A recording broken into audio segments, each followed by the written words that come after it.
Are we ready? Well, we have to do the intro again. I'm mad about the straw.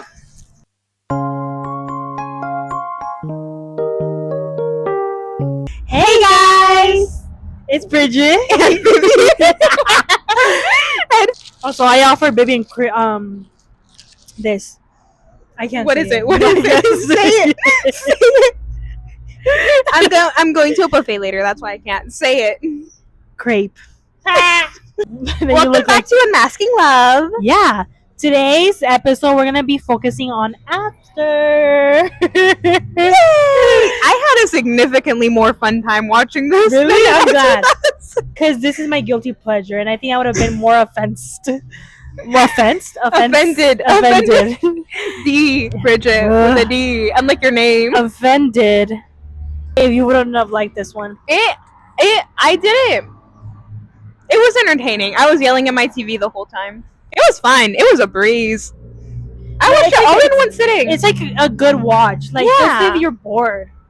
Literally, yeah. And it's not like those movies where you're just like, I would never watch again. For me, at least. Like, if I'm bored another time, I'm like, whatever. Like, I'll put it on. Just watch it, yeah. Yeah, it's like very low impact type of movie. Which, honestly, I think arguably makes it kind of worse in the relationship aspect. Okay. Since it's like it's a very casual watch. And I'll get into what I mean by that. Okay. Later. I watched this movie so many times. This is my first time watching it. I like the monologue. Bridget, honestly. we're turning this in. Anyways, shall we get started? Yes. Okay. I was just going to talk about the name because, like, in It Ends With Us, the name was very important. Yeah, we can talk about the name. Yeah. And so I feel like it wasn't, like, to me personally, I didn't understand as much. The name? Yeah. Like, it was like, oh, after him. Like, but the whole movie wasn't about after him. It was, like, during him. I don't know. I think the naming convention... You know why? Could be. I'll explain to you why. She's gonna explain. The after is considered, it's his buck. So that, because there is an after him, and that goes on to the movies after the first one. Mm-hmm. So it is after him. Like he is writing it after. Her. Oh, so the book is like. It's happening. The book is happening while you're watching the movie. That's the book. Okay, so the movie is a book that he wrote in the future? Exactly. That's... yeah. So it's... yeah, I didn't get it at first. The first movie alone, yeah, the movie is a little... I can see why I would have been confused too. Yeah, I know. That's the only... Again, I'm going into this with like... Yeah, no, yeah. Which is why I'm explaining it to you. Like, yeah. It's after her. Mm-hmm. It is after her. Mm-hmm. Wait, then why was she narrating it? That I'm not sure. She was the one that's like after him. That's why I was like, huh? This is your life about like before and during him. Yeah, the first movie is before and how they met and all that stuff. Yeah. Obviously, the last book is when she finds out it's a whole book. The book is already done. Oh, okay. That makes sense. See, my mom loves this series. She She loves it, dude. She has like the whole collection of books in Spanish. That's cool. I'm gonna give one to you. Yeah, you should. Can we start talking about before him? Oh my god. Yes, I wanted to talk about how like Tessa was in literally the perfect situation to be manipulated into a relationship. Yes. Like it's not like it's like literally the best freaking like situation. Oh my god. Where an abuser can literally like it's not even the fact like Holden never like physically abuses her, but he for sure emotionally and like mentally manipulates and abuses her, which I think is a very good distinction to have. Because, like, a lot of movies and shows will portray abusive relationships as, like, physical. Mm-hmm. It's, like, it's very important to, like, show how movies can romanticize that. Especially with the whole, I bet I can make her fall in love with me. Oh, yes. Why are you getting at that point yet? Oh my god. Okay, basically, Tess is very, very, very, very, very naive. Very naive. Like, extremely sheltered. If, as an outsider perspective, as Holden, let's say, she has the perfect life. Like, you can screw it up. She can fall for literally anything. Her mom cut her off and she was fine. Oh my, like, she very good student. She also very good habits. Has a perfectly boyfriend as an outsider. Very stable relationship with her mother, which is untrue, honestly. But the mom. Yeah, mommy. In these two books that we've done, these two movies, sorry, there's always mother issues. Yes, there's always mommy issues involved. Notice how the dad's never there. It's a trope that movies love to use. If you have a dad, you can still be in an abusive relationship, we promise. Yeah, if you still have both your parents, you can still be in an abusive relationship. It might be a little bit harder. Especially since she is in that kind of isolation with her mother. Yeah. Like, it is very easy to fall into that sort of abusive nature. Yeah. For her, I want to say, going into that, one of the reasons why I think the whole thing happened, or why she fell in love with Hardin, was because that woman, Tessa, needed a change. Yeah. Like, it was such a constant line of the same routine every day. And, we love stability. Like, we love. Yeah, we do. But not when you're finding yourself. Exactly. When you're in the pathway of trying to do some self-discovery, you don't want stability, because that's when you, especially in the time frames that she was in as a college freshman, college freshman, guys. She was 18. Yeah, and then I think her mother had to do a lot with this. I think because her trying to enforce the boyfriend onto her so much, the first boyfriend, Noah. No, she hated Holden. Yeah, she hated Noah. I think was more of a sense I don't want you to change. I want you to stay as this little girl forever, which she didn't need it. And why that changed? Holden. Yeah. That's not his name. Noah. No. What's the other guy's name? Landon? No. What other guy? Jace? No, the main male. Holden? It's Holden?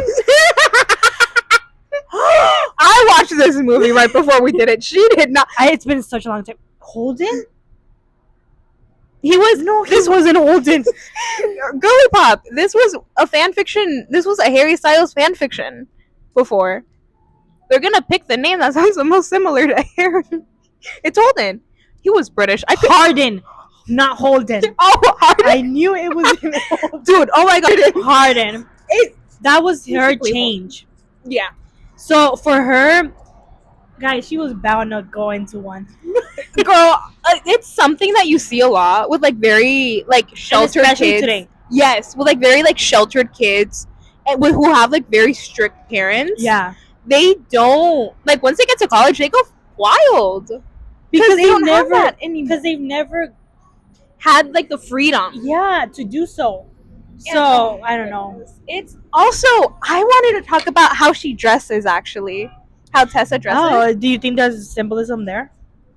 I just noticed it, and I was like, okay. Wait, this is a thought. Yeah, no, go ahead. It was just the first time she walked out of her dorm, and she was wearing this long ankle length very skirt. Conservative. She dressed very, very conservatively. In the first, also the timeline of this movie was wild. It all happened in one semester. Really? In one college semester. But sorry, in the beginning she was very conservatively dressed, and then as it went on, you could see she was wearing more tank tops, more this and that, and you could see that shift, because when she first went to the party, she wore this very formal. Yeah, girl. I was And you can tell, like, you can't tell she's never had that change. She's never had that, like, rush or, like, adrenaline to want to change. No, I was screaming at the TV for a roommate to change it. No, yeah, I was like, we all please. were. But I feel like that's such a like good way to show that she's sort of like being rebellious and like changing, not necessarily who she is, but how she Trying acts. to change. Yeah, she was trying to change, and one way that she did that was definitely changing her wardrobe. Yeah, and also when she started wearing makeup and that sort of thing. And I just think that was like a really not impressive, because it's like a very like obvious choice to show how a character changes, but I just think it's like a good way of showing it. Yeah, because like you probably noticed it, because I definitely noticed how she dressed at first. No, it was very obvious how she's like your stereotypical, you know, conservative, nerdy girl, straight A's, good habits, and like you very much get that vibe from the mom too, which made Hardin be so attracted to this woman. An easy not attracted. I don't think that's what attracted him. Target. Yes. That. Oh my god. It was the perfect. She just fell onto his lap. Like, what a coincidence that your friend's roommate is a freshman, conservative, good habits, straight A kid, nerdy, $2, and oh my god, it's all aligned for him. It was. We talked about this in the first movie too, with how he was like so. Like, what's his name? I forgot his name too. No, oh my goodness, yes. The entire like truth or dare scene. Oh. I was like, girl, what are you doing? Get out! Like, I was begging for her to leave, please. And I think also, I actually really like how they did the truth or dare scene. Not in like a romantic aspect, but more in like in an abusive aspect. Oh, why? Because like once she rejects him, and when she's like, I'm done playing this game. Yeah. He noticeably gets like very like not hurt, but like yes, his ego hurt. Like his ego hurt to the point where he's like, yeah, and I bet I can make her fall in love with me. And I think that just shows like such controlling tendencies that men tend to have, especially when like their ego gets bruised and hurt. And romantically, you don't want that, but in an abusive relationship, that's like literally the blueprint. Like, it's such a blueprint type of way to show that a character can be abusive. It's a characteristic that I think most abusers have. Yes. It's either jealousy, controlling, or that, you know, and that like very much trying toxic. To assert themselves over. Yeah. Oh my god. And I knew it was coming too. No, yes. Like, you could see like all the signs in the movie. Ooh. But it had to do. We're not blaming her because no. I just felt like we were a little bit. No. What we mean is that she was in a very like. She didn't have friends. She didn't have friends. I begged her to find. Oh my god! The environment she was in had to do a lot with how she got into the relationship as well. The bad influences. Her roommate being not a year, 2 years older. 2 years. 2 years older. Red flag immediately. Oh my god! I think the effects of an external like environment where you're at has a lot to do with abusers and victims, and because there's that sense as in their solitude like attracts them, because yes, like, you don't have anywhere to depend on. You don't have nobody to depend on. Yes. You don't have that stability, as in like I can wiggle myself in through the relationship, and I can be the provider. I can give you that dependability. Yes, literally, like you can see this too with like after she moves in with Hardin. Yes. She doesn't talk. Sorry, go ahead. She doesn't talk to anyone. Like, even her roommate was shocked that she wouldn't want to go out. No, her roommate was even shocked that she moved in with Hardin. She was just like, "Oh, I haven't talked to you since you moved out." And it was like months. And then Tessa was like, "Oh yeah, I moved in with Hardin." She didn't even tell her roommate where she was going, who she was going with, she never had any sort of contact. Which is what abusers tend to do. They cut contact. Yes, which is why, like, after, like, her mom cut her off, like, it's, oh, that was perfect. Like, that was so perfect. Because, like, Hardin didn't have to do anything. He just had to stand there, basically. And her mom cut her off. No, yeah. The mother had a lot to do with this, a lot too. Also, the boyfriend. I can't say too much. Well, I'll say whatever I like. Whatever I want. Whatever. Like, I'll say it either way. Mhm. The mother had a weird relationship with a boyfriend. Though the reason why I'm saying I'm gonna say whatever I want is because I'm not really sure in what movie this was in. I did not pick up on this, by the way. So maybe it's not this movie. But I'm sorry. The fact that the mother, she had this weird relationship with the guy. And I'm saying it because I already told you, like, I already mentioned that. She, like, they had, like, the mother did say, like, yeah, like, since they were 5, she wanted them to get married. Did she? Tessa said that. She was like, my mom, since we were 5. Yeah. Okay. That whole thing. Like, it's weird. Like, as a mother, that's what you least want. Like, you don't want your children going out and finding a marriage and, you know what, flying off. No, I think that's the first thing I would want. As a mother? For my kid to find a good boyfriend and husband? But if that's not what your kid wants, you're True. True. I get what you're saying. I get what you're saying. It's like, just the way you phrased it. Okay, maybe I phrased it weird, sorry. No, but yeah, I think her mother enforcing that relationship, which was why that rebellious side of Tessa came about. Yeah, I also think it's really weird that this is, maybe we should cut this out. We might have to cut this out for the part that we turned in. I also just think it's weird that her and her boyfriend never really did anything. That's fine, we're not cutting this out. Like, no, like, like, okay, I mean that, like, it's normal for, like, teenagers to, like, be physical with each other in, like, that type of way, and it's, like, a way to, like, show, like, mutual attraction. And I think in the movie it was very clear that it was like very like puppy love. It was puppy love. Like, it wasn't, and I think that's also something that attracted her to Hardin, because that was not puppy love. That might not even have been love, but that was not puppy love. In the first movie. Correction, first movie. Anyways, no, Hardin was very toxic. I feel left out. I feel left out. What is this? No, I don't know. Hardin had so many issues too. It's the I can fix him trope. It is, and I think there's that sense of trope in every relationship though.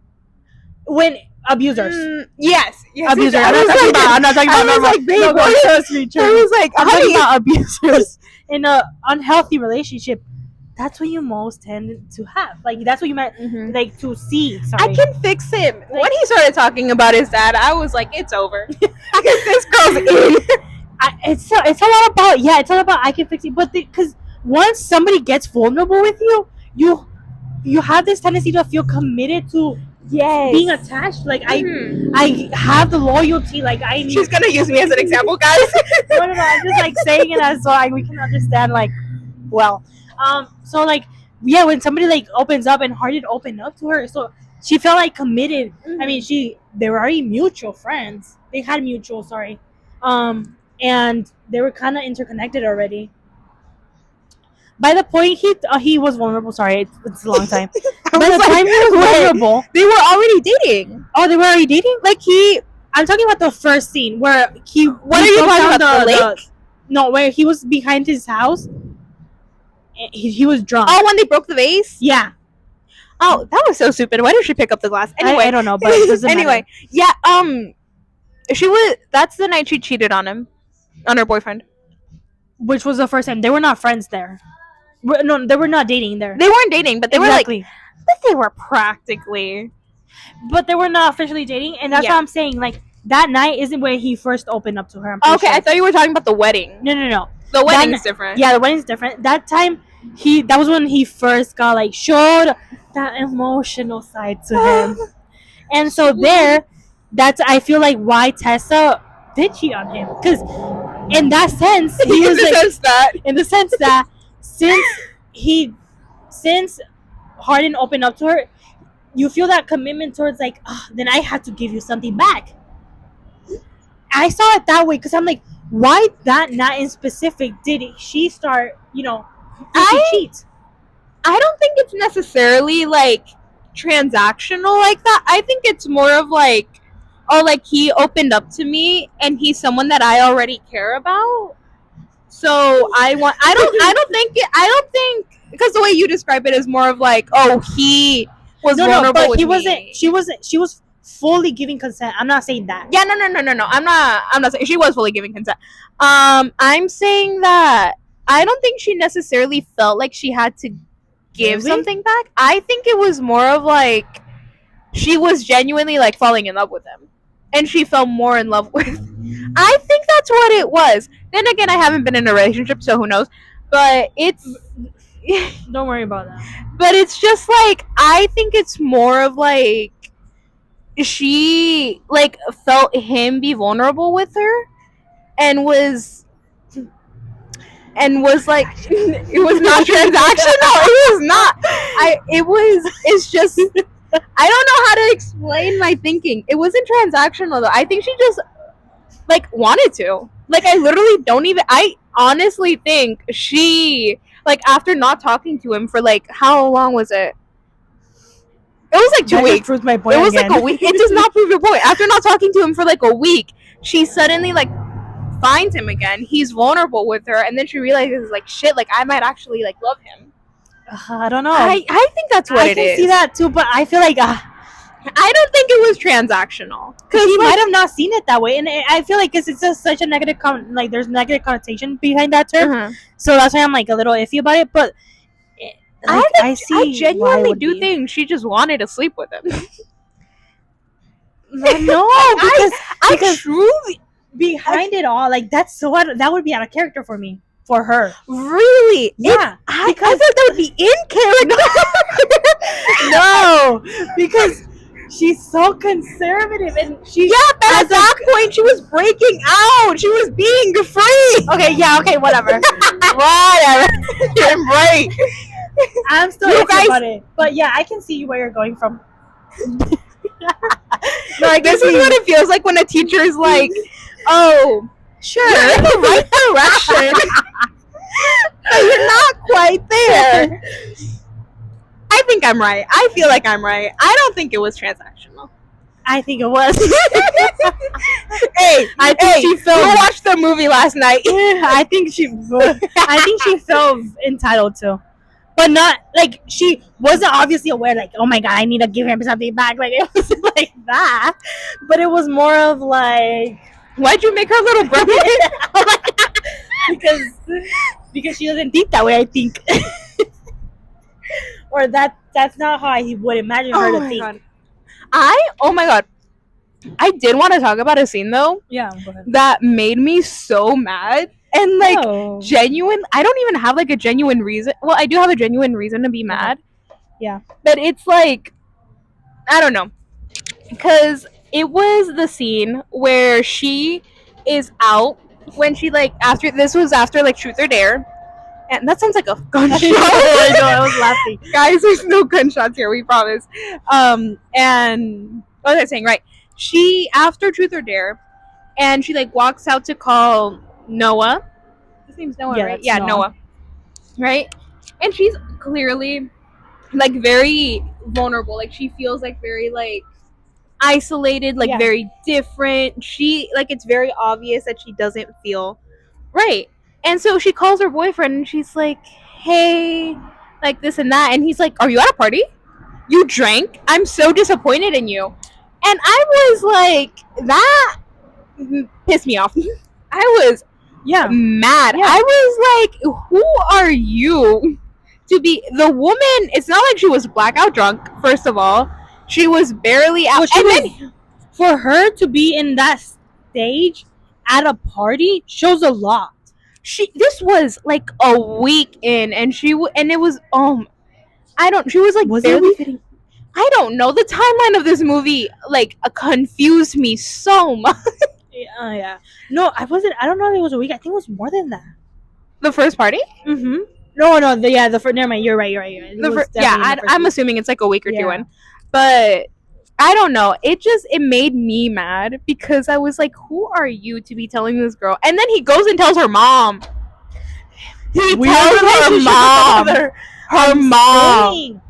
Her mom. Yeah, because Noah has such a weird relationship with the mother where he knows that the mother will back everything this man says is why the reason why he did it. Because it's like, this mother loves me to death. What is she gonna say? She's not gonna like go behind my back and be talking. Like, you know, That would have pushed me over the edge. I would have broken up with him.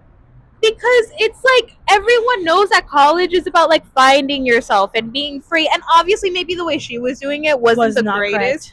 It was not the greatest. But still, the fact that like she was so shamed by both her mother and Noah. And it's the fact that how it happened. Like, Tessa wasn't even drunk. She barely took a gulp. Wasn't she in Hardin's room reading a book?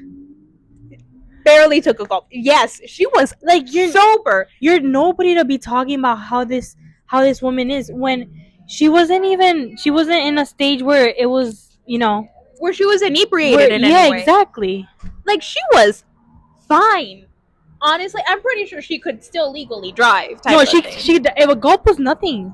Literally, she could definitely. It was like a gulp of like a super watered down drink. You're at a frat party.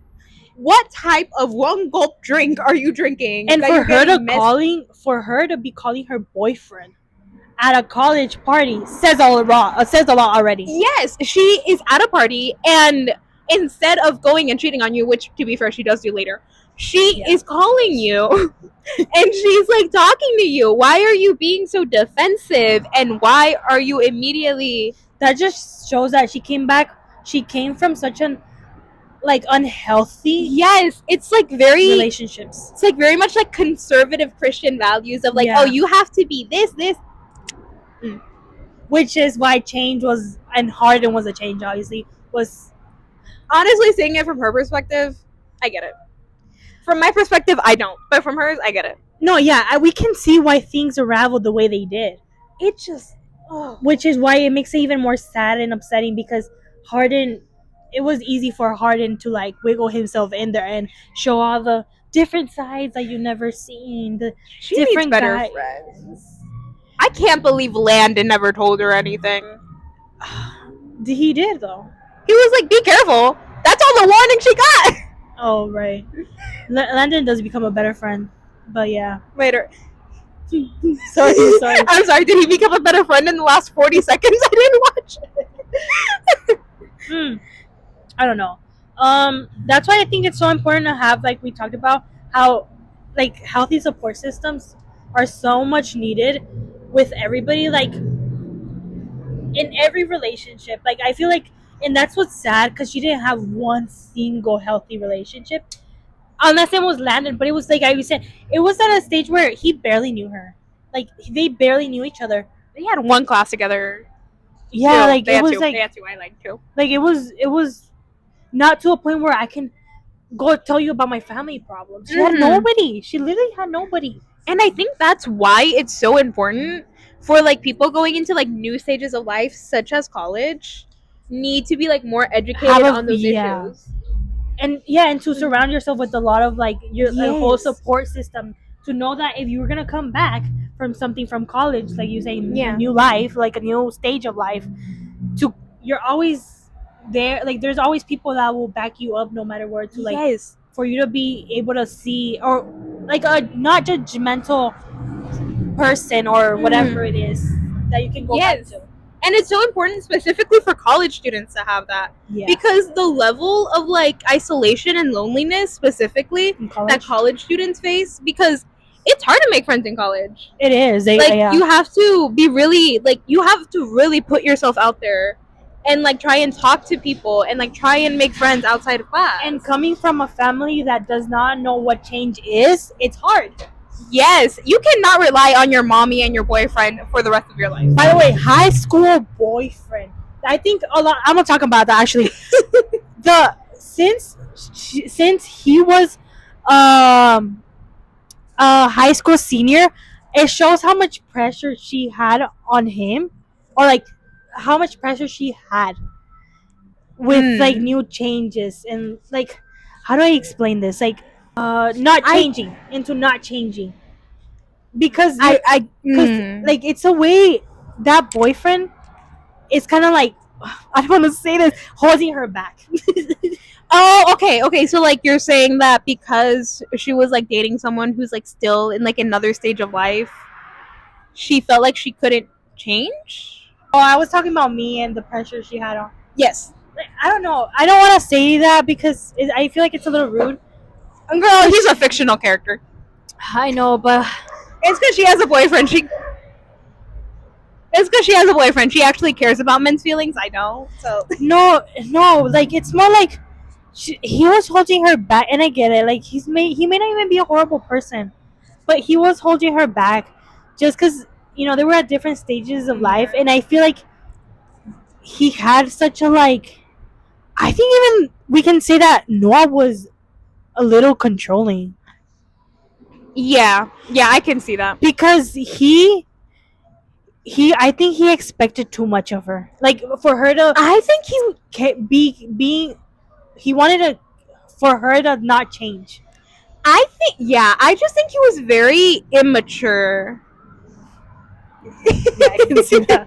I don't think he was necessarily that he was controlling, but I don't think he was controlling in the way that like Harden was a little. I think it was yeah. I think it was more of like the childish type of way that you're saying, where it's like, I don't want you to change. Stay like how you are. Yeah, stay how you are. And that's a very childish, immature way of thinking. I think he was insecure. Oh, he was very insecure. Because that way it's like, don't change, like stay how you are. Stay how you are. Yeah, like that.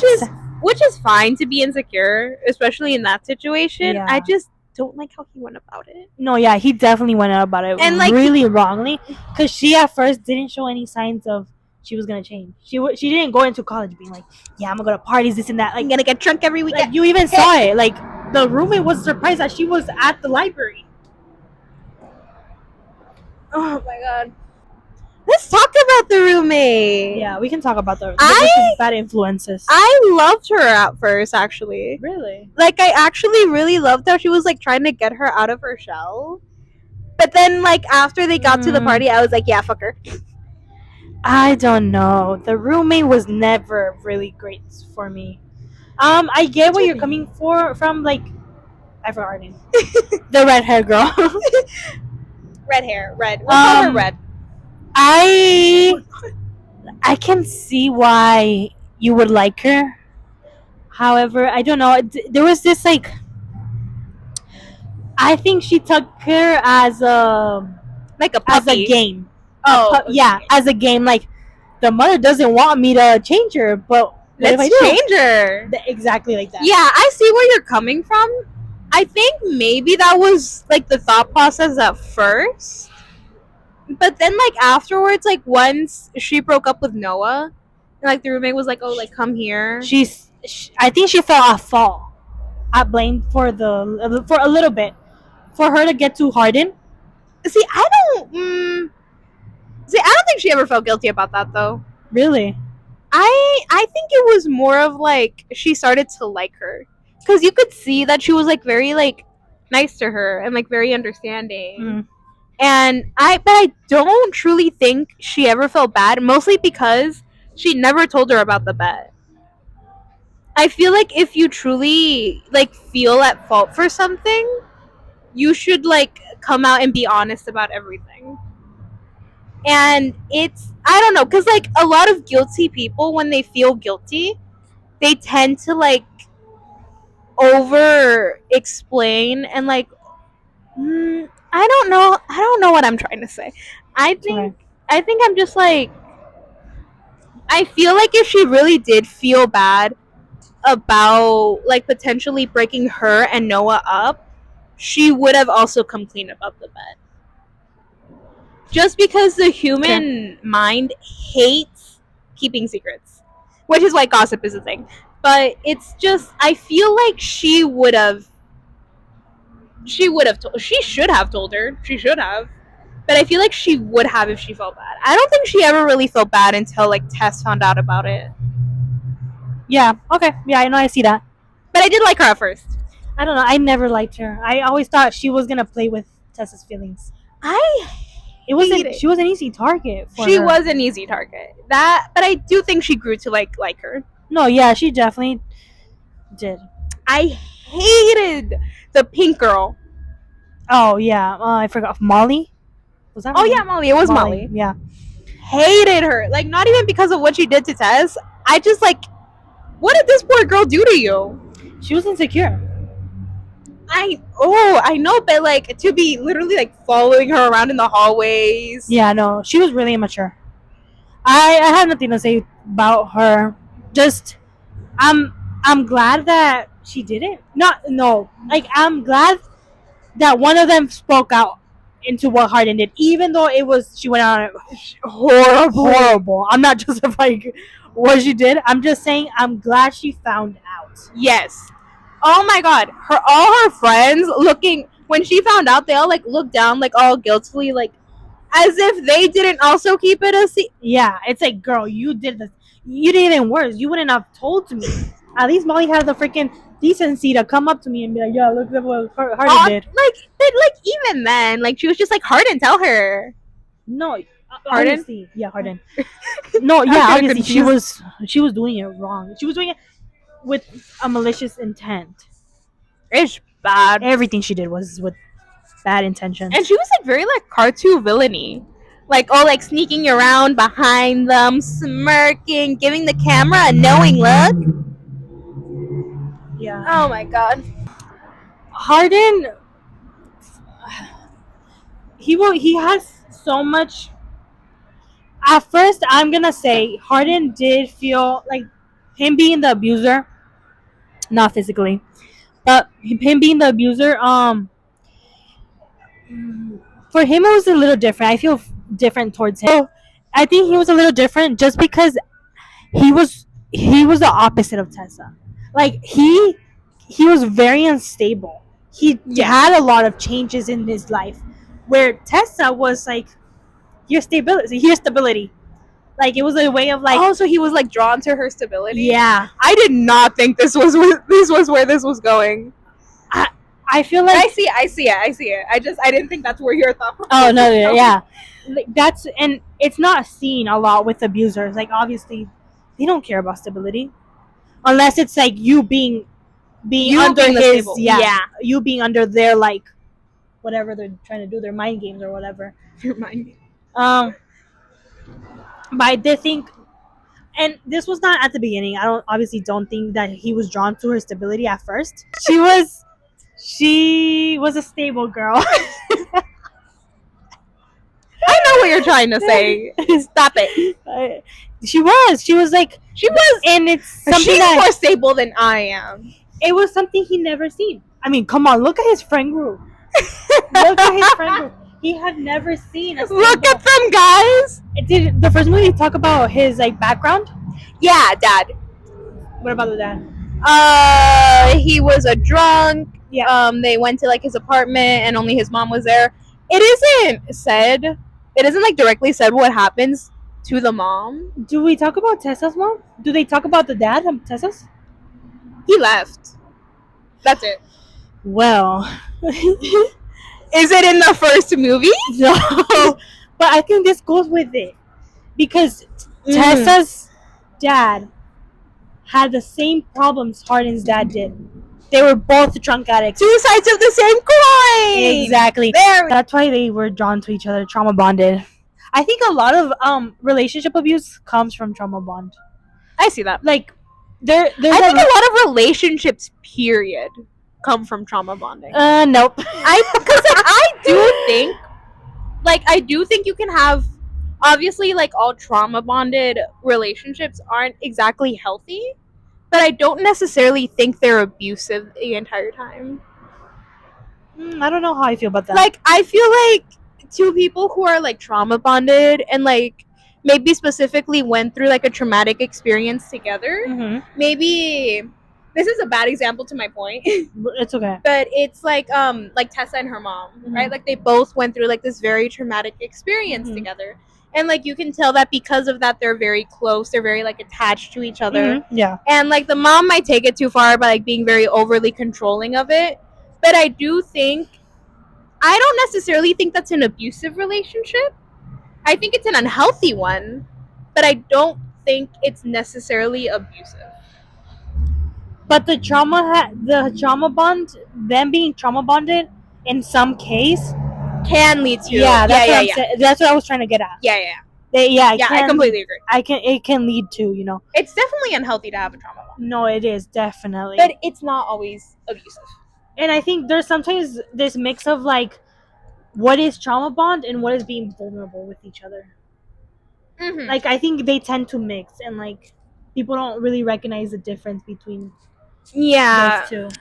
I feel like it could be. It is a very hard distinction to make. It is. No, it is. Especially when like you guys have lived through the same lived experiences. Like you have to be like very aware of like, okay, this is getting into like unhealthy territory. Yeah. Which is why you have to be educated. Anyways, I don't know, but what else? What else? Yeah, he was just really emotionally like unstable. And Same. I think him seeing Tessa, and you know, that stable like side of things, it was new to him. Yeah. And you know, we always tend to say change is needed in most people, but sometimes I don't know. There's times where it's not needed for some certain aspects of your life, and that can. He definitely needed stability. No, he did, but he took it the wrong way. Like he wanted to gain from it way like. I honestly, I feel like most of their issues could have been solved if, like, after he fell in love with her, he was just like, "Hey, by the way, communication." Yeah, but didn't it leave it open ended? It did leave it open ended, but I feel like the whole bar scene could have been completely avoided if, like, he just told her, like, "Hey, like, this is really stupid, but I made this bet with my friends, and I want you to know that I don't feel that way about you," and then gave her the speech that he gave her at the end. Like, yeah. I feel like most of our issues could have been solved with that. Because he was a terrible person in the beginning. He really was. It was sort of like how I was explaining Ryle. I remembered his name. I was sort of how I was. All these people have terrible names. Yeah. Why is there no like abusive Kevin? There is an abusive Kevin. Anyways, also talking about structure wise, the movie structure? No, just structure in general. About episode in general, cinematography, there was none. Oh, I was like, like, what is she talking about? The only thing maybe was a parallel at the beginning and the end. How they start off. No, they do not. I'm such a liar. That's the second movie. Sorry. There's no cinematography involved with how relationship abuse is portrayed in this one. Mostly because it wasn't meant to portray relationship abuse. It was not. We can talk about how our generation does romanticize this. Yes, which is why we wanted to talk about this movie. Oh, we forgot. My God, it's infuriating. It's a lot of people love this movie, and see, comfort wise, sure, whatever. As a love, they don't love it for the reasons we love it. Yeah, which is them romanticizing that toxicity. Yeah, but a lot of people romanticize toxicity, and I think in especially in this generation, and this movie was such a great example of this. Such a great example.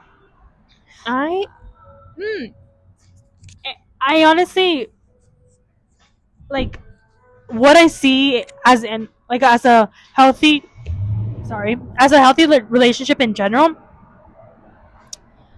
The miscommunication this all movie had, like throughout this whole movie. Terrible. Why are we romanticizing this? Like, we can't be settling for this. He said he loved her. He said he didn't know what love was, and that he could turn love on and off. Like, but then after he got to know her, he fell in love with her, and then that's the whole you can fix him, I can fix him. No, girl, let him fix himself. Yeah, we shouldn't be changing people. There is no way. I would never think love as in me going into a relationship where the partner is unstable and for me to be expected to change you. There's no, that shouldn't be romanticized. I want to go Yes. into a relationship where the guy is stable enough to make his own decisions, where I don't have to communicate for this man, initiate good boundaries. There shouldn't be none of that. Yes, and I also think it's important to make the distinction that, like, obviously someone isn't going to be perfect when you first start dating them. Obviously, The whole point of a relationship is to grow together, exactly. not have one person already be grown enough to know what unhealthy. the other one grow. Yes, No. it's not. Grow together. If you're gonna be immature, fine. Be with someone else who's immature, so you can birth. That's a terrible example. Yeah, no, horrible. Don't Maybe take like that. mature before you get into a relationship. It's what you need. You need maturity to be in a relationship. Yes. Why do y'all think I've never been in one? To be in a healthy relationship, you both have to be stable enough or semi-stable. Obviously, there's not like that limit of stability. That's when you get trauma bonds. Exactly. That's when you start getting unhealthy relationships. That's when you start getting like too possessive and too like, because it's always the immature ones that turn abusive. Because that's how an abusive relationship starts. Immaturity and lack of education. Yes. Towards healthy relationship. Yeah. I don't like that we romanticize this at all. You know what I think started it? What? I think book talk started No, it. this was 100% book talk. I think the Wattpad, the like toxicity that this was Wattpad, by the way. That this whole is thing. A very clear documentation of the era. No, yes, I think it's wrong. It's terrible. It's terrible. The amount of like every single time I'm looking for like a book recommendation, it's like Demon Lord kills anyone that touches her. That's not what we should. Why are we reading this? It's fine if you read it, but it's fine to know the standards that this is not what you want in real life. This shouldn't be what real life is. It should not, like, you being what's the word? I'm not gonna say that word because that's gonna be inappropriate. But you being like yeah, that's attracted. There you go. Attracted by the fact that he's angry, by the fact that he's being jealous of you with another. Like that's not what we should set our standards to. No, it's okay to have fantasies as long as they're fantasy and healthy fantasies. I feel like you're right. No, yeah, I see what you're saying. You can have unhealthy fantasies as long as you don't want that in real life. Exactly, yes. Because plenty of people have like different fantasies that they don't want to like actually experience in real life, which is completely fine. Like it's fine as long as you're not hurting anyone. And if you know the distinction between fantasy and real life, you're fine. You are fine. But it's when people start to be like, no, I want my husband to be possessive and jealous. You know what else? The fact that a lot of people think this is something to be proud of, like when it's like, oh, I attract bad guys. Like that's not. You should. And I feel like in that case, I'm not justifying anybody, but in that case, like if you are proud to say that and for you to be aware of it, verbally, like really like proud of it, it's a red flag on your part as well. It just shows that you shouldn't be into it. I think that sort of line of thinking of like, oh, I attract bad guys, oh, like, oh, my boyfriends have been red flags, has more to do with like the environment you grow up into. Because like a lot of children these days, you see them reading the most egregious books. Like I feel like a lot of these. Hold on. The environment? I think to a certain degree it is, because once you grow up, which is what's the harm with romanticizing these things, is that once you grow up and you start seeing people being like, no, this is the perfect match, this is the perfect dark romance, like this and that, like I want this, you start to internalize that.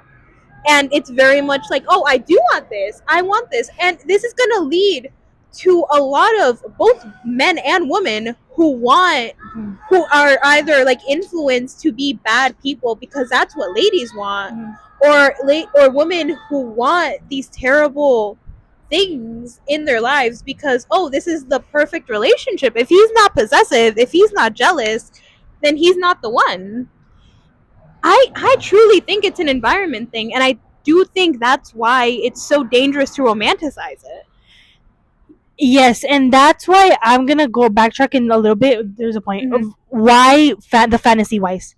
I think it's okay to have a fantasy, but if you're too engraved into that dark romance and all that stuff, it definitely you start externally like showing those signs. And why I think it's okay to have a fantasy. Like, don't get me wrong, it's fine.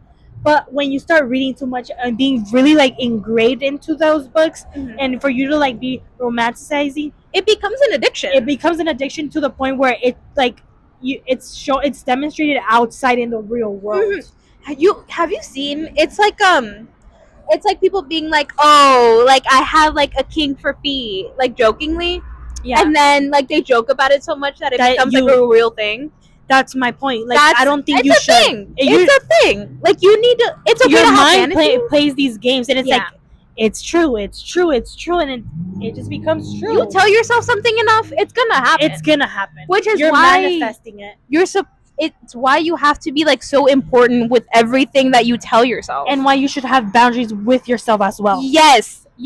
Everyone always talks about how important it is to have boundaries with another person. With your significant other, with your friends. Like, have boundaries with yourself. Yes, and I think that's where it all starts. You have to be responsible, not just for the people around you, but for yourself as well. Yes. Oh my God. Yes. No. Yeah, you're right. And it does go back with environment. Like, it does go with back environment and what timeline we're growing up in. Like, yes, because I don't remember my mom talking about. My mom's like definition of a healthy relationship is different than a regular teenager today on what a healthy relationship is today. Love evolves so much. It does. It really does. And especially, I'm gonna sound like a boomer, but especially with like the internet and things like that, like it's very true. Much it changes. You're gonna change how you interact with people. You're gonna change how you meet people. A lot of like people now, like they find their true love through dating apps, and that's not wrong. It's not wrong, but like it's evolving. Yeah, that didn't happen in the 1980s. No. Like, it's just, again, not to say it's wrong. It's different. As times change, our healthy habits should adapt to it. Exactly correct. Yeah. Took like 5 minutes, but we got there. We're tired. Okay, we've been hanging around each other for like almost 12 hours at this point. We hang around each other more. She hates me now, guys. Watch, after graduation, not a P. Not a P. You're such a liar. Maybe I'll story like if I'm lucky. No, I'm not lucky enough right now, actually. No, I'm so sad. And I know we sound a little like old ladies talking about like how. Hey, you look like an old lady. Don't worry. How love changes and how the good old times. And I wouldn't necessarily say good old times. Like, there's things back then where love wasn't as we should define it. Oh my God, yes, the amount of times someone has told, like an old person has told me their love story, and I'm like, have you been kidnapped? Like, that's what I'm saying. You should know. Be educated into what a healthy relationship is. Healthy habits evolve. Evolve. Yeah. Create them and evolve them. Evolve with them. Yeah. Put your microphone down. I think we're done. I think we're done. Oh my God. That was a good episode, actually. We did so much better. I think we should work wwithout a structure, actually. I think so too. Because this was so much better. Just talking about it all. It's like, oh my God, it's like a nice little chit chat with you guys here. Bye, guys. We love you. Bye. Wait, we should have an outro. What should we do? Thank you for we should, but that's for next episode because we don't have one. Oh, thank you. Well, we can be like, thank you for watching Unmasking Love. Yeah. This can be in our blooper reel. Yeah. Okay. Thank you. It was like thank you. Was it thank you or thank you? Thank you for watching. Why are we doing fucking boom boom boom? Why don't we say thank you for watching? Sure. Okay, what's 3? Thank you. Wait.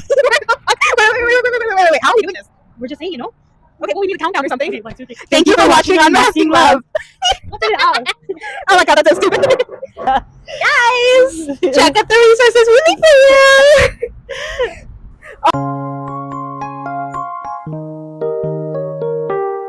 Or okay, say it again. Sorry, there was something taking the intro.